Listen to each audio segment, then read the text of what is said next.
UFC bantamweight prospect Julia Avila. Thank you so much for coming on. Now, let's get started right away. You know, what I mean, like, I seen some news about you and your sewing skills. Talk about that endeavor and how has that helped so many people? Because it seemed like you're sending them everywhere. Yeah, so I've had a sewing machine for forever. I like to tell people that as much as I like to, destroy it in the cage, I do like to create. So I have a little creative side, and I have a sewing machine, and I was mending my friend's gis, that would tear, and or if they need patches put on them. And I saw a hospital was requesting seamstresses to do masks, and I looked at the layout and everything, and I said I can do that. So I had the material laying around. I made a couple, and then I got my grandma involved, and so she started supplying me with more materials. And then I saw that people were selling masks, and I was like, no, no, no, no, no. My safe or your safety is my safety. So I'm like, anyone who needs a mask, I'll give it to you for free. I had money from my sponsorships for my fight in Portland.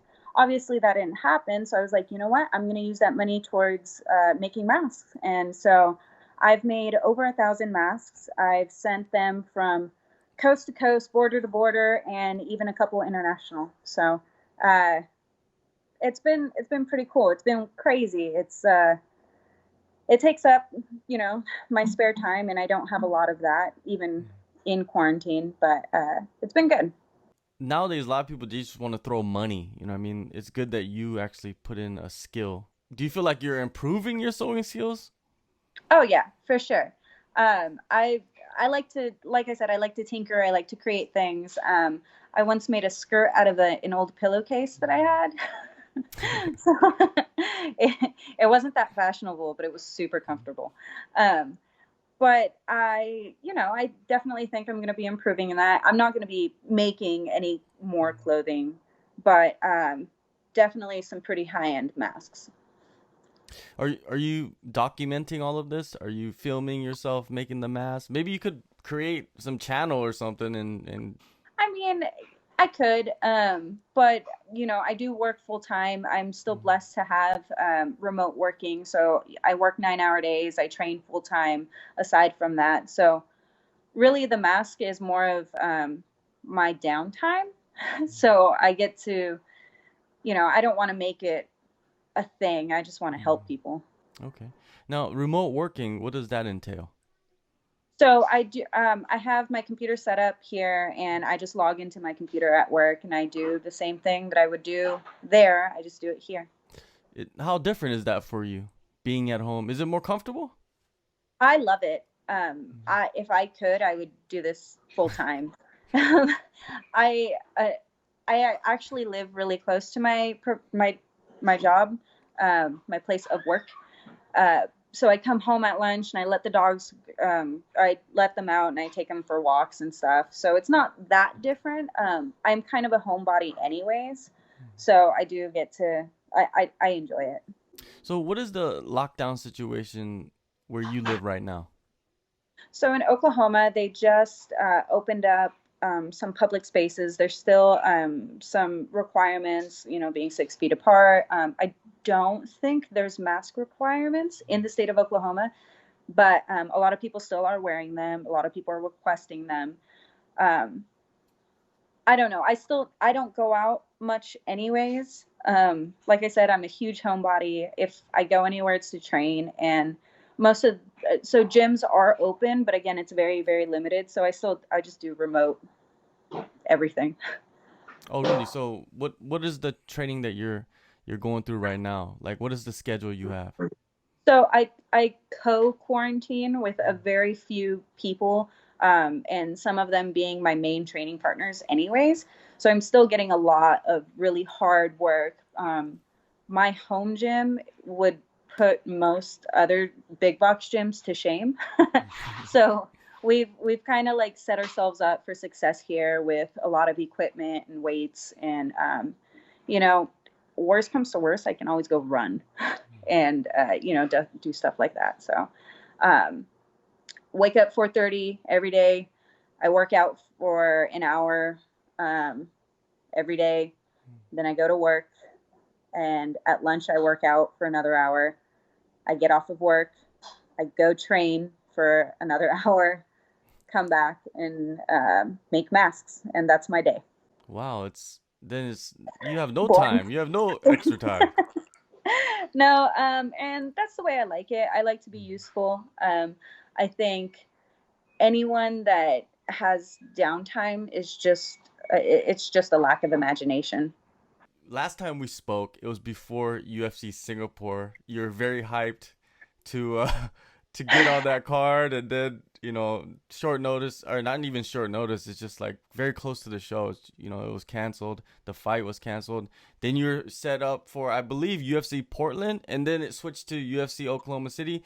And I'm pretty sure you were excited. UFC Oklahoma City, it's your stomping grounds.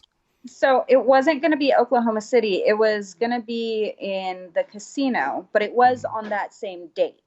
So it was the same fight rescheduled 3 times, and 3 times it got postponed.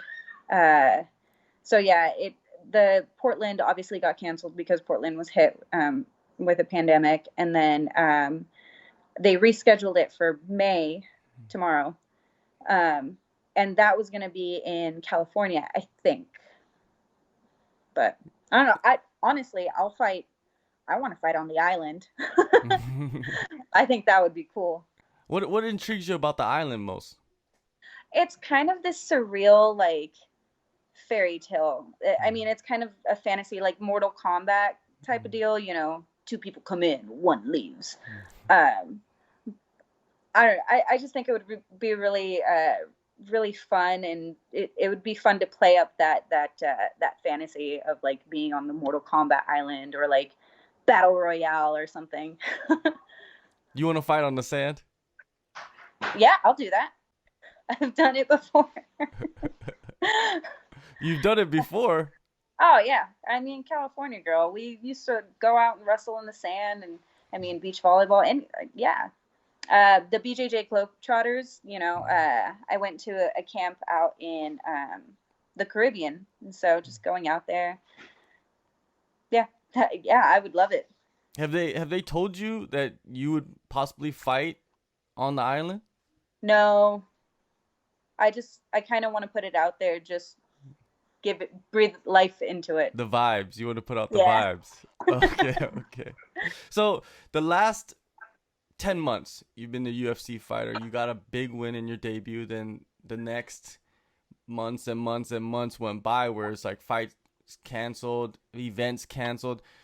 It's been a big roller coaster. Does that get to you a little bit when you're training? Like, what's going on with my fights? Like, why can't I get a fight right now? Yeah, I mean, it's heartbreaking. I'm not gonna say it's not. I just keep the course. I'm always training. I never really have downtime. I like to train. I like to be just to do things. So sorry, my dog. Um, it's just it's nice to have a goal. It's nice to have a face to my opponent, other than myself. it it sucks. But when I don't have a fight, I can be a little bit more lenient with my food. So that's the only plus side.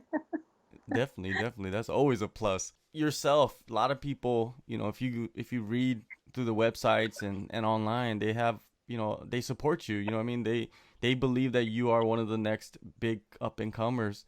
This kind of stops that momentum a little bit, right? Because everybody's focused on like these events coming up, like May 13th and I think May 9th and May 16th, and I heard now May 23rd there's gonna be an Hmm. event.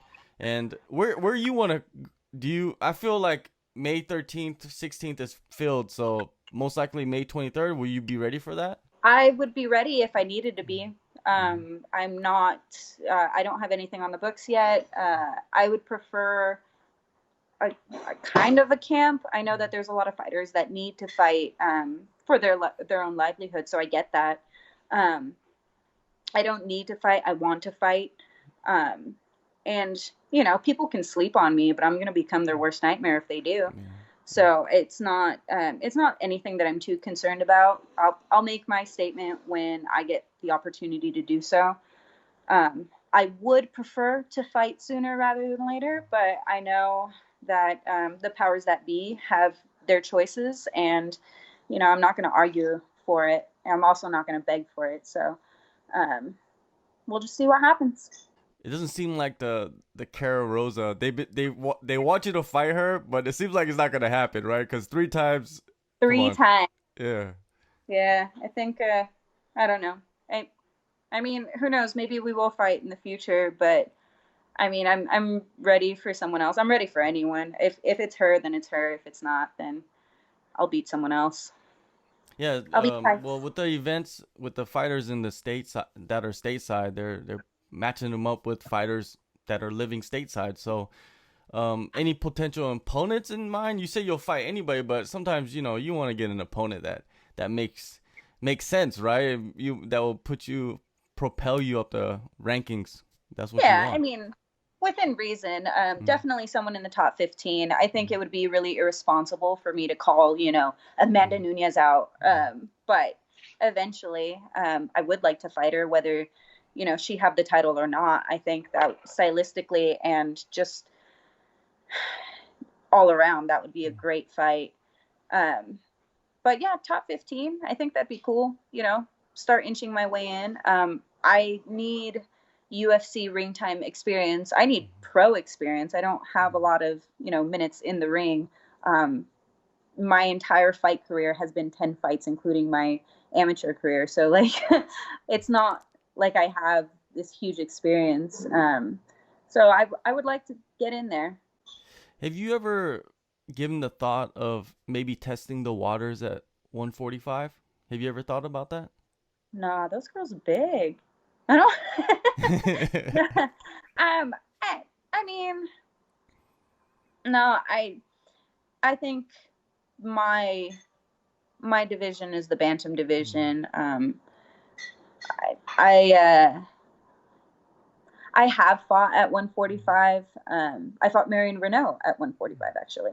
Um, I don't know. It's not something that's super appealing. I think maybe with the right circumstances, maybe, but I don't know. Bantam. Yeah, there's always the right circumstances for featherweight because the roster is maybe, I don't even know, 5 fighters. So it's like you Yeah. can go in there, fight one of those 5, and get a title shot. Do they have a top five? I don't even know if they they have They five. probably don't. They probably Yeah. don't. I mean, it'd be cool. I'd fight Amanda Nunes. Yeah, yeah, yeah. Right away.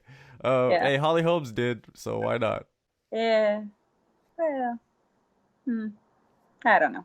I just Now, not many. with Not my bag. it's unclear what's gonna happen, but your expectations, have they changed for 2020, or are they still the same? Still the same. Mm. I have by the end of the year, I want to have enough responsible fights to get me to the top five and to get that title shot. Um, I want to be put on someone's radar. I want to walk into a room and someone go, "Damn, that's the next champion." That's what I want, and I think I'm on my way. So you want to Oh, get to the point where everybody's calling you out, like they want to yeah, fight you. That I think that's the yeah. point every fighter wants to get to, right? I mean, yeah, someone calling me out instead of being like Panda. Who the hell is Raging Panda? I want them to know, that. I mean, that'd be kind of cool, but that's the goal. That's the goal for 2020. Yeah, I'm waiting for that. I'm waiting for someone to beat somebody, and then in the cage, I want to fight the raging panda. I want to hear that one time. I don't think I've ever been called out. It'd be kind of cool. It's coming. It's coming. I called out Sarah Kaufman once, and it was the most polite thing in the world. And then we like went back and forth, and it was kind of fun. Great girl. I really like her, but yeah, I just don't think I've ever been called out. I don't know what I would do. Well, we'll see. You know, what I mean, we'll see. You know, if you get to the point where where you expect to be, I'm pretty sure there will people be calling you out. One last thing is like the social media stuff. Do you pay attention to that? Do you see all the like back and forth between the fighters, and do you watch that? Do you enjoy that? I do see it a lot. I don't necessarily enjoy it. I'm not a trash talker specifically, and I think it's kind of funny when people are. Um, I don't know, like I'm real hood though. I can I can go from classy to sassy in 0.25 seconds. So it's like, don't test me. Uh-huh. But I'd prefer to keep it classy. Mm-hmm. I don't know. I just don't know how that would play out. Yeah, it'll be a trip like like Kobe Covington before he became who he is now. If you watch his interviews, completely different to what it is now, but people just accept it. It's just like, okay, that's you. You change. And people change, you know what I mean? Yeah, I mean, I get it. Yeah. Yeah. Yeah, a lot of fighters play a character. I'm not here to act. I'm not here to play a character. I'm here to beat the hell out of someone and get paid for it. Or even if I don't get paid for it, I just want to beat the hell out of someone. And that's cool. But if people want to talk trash, I don't know. It is entertaining. I'm not into the theatrics. A lot of fans like that also. It's like there's one fighter that doesn't talk trash. They're very respectful, and the other one's just attacking and attacking. I feel like Chael Sonnen was that, like the heel. He would just attack, and then he would get beat up. And then a lot of people love that too. They love the side of people getting beat up after they talk trash. Oh yeah. And I mean, what if that happens? What if for one day I decide to talk trash and then I get my butt whooped? Like I'm just gonna look, like an idiot. And I don't know. That's just not my game. That's not my style. I don't know. Well, we just saw before the pandemic, Wele and Joanna. Joanna. Yeah, and Joanna was just running her mouth, and like Wele beat the hell out of her. I don't know. It's just I don't want to be in that situation. I don't want to put other people in that situation. But again, if I do, for some reason, become or am put in that situation, like I did grow up in the hood, and we can duke it out like that, like pop off my earrings. All right, well, Julia, stay safe and continue doing your endeavors with the mask, and I'm pretty sure everybody's waiting for you to get back into the cage, and hopefully yeah, I've seen some of them. They're very nice, like the designs that you have. I think if someone is wearing your mask, they would probably know because of the designs that you put out. So that's kind of like a signature that you have, and that's very commendable that what you're doing, and appreciate the time, and hopefully you'll be back in the cage, at least by June. I feel like June is probably going to be the month where the shows are going to be pumping out. So thank you so much, and take care. Thank you. Hey, stay clean, fight filthy.